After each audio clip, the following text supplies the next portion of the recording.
let's just discuss what you need to win a war. If you are fighting a war, what are 3 things you need to look at, okay? And there are 3 things, and that's it. First thing you want to look at is economics. Second thing you want to look at is organization.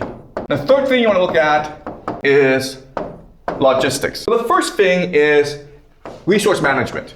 In other words, you're trying to win a war as cheaply and as quickly as possible. Unfortunately, right now, the Americans are not fighting a war of economics.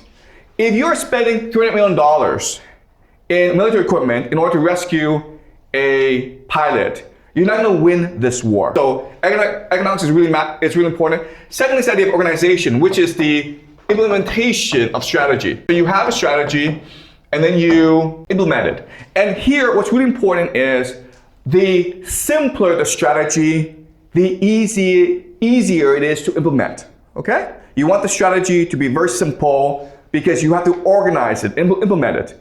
So if you're trying to build an air base in the middle of Iran so you can extract uranium from the Iranians, that's not a good organization. The third issue is logistics, which is just supply, okay? Making sure that your forces have the necessary equipment, the resources in order to fight the war effectively. And right now, the Americans are not concerned with any of these issues, economics, organization, and logistics.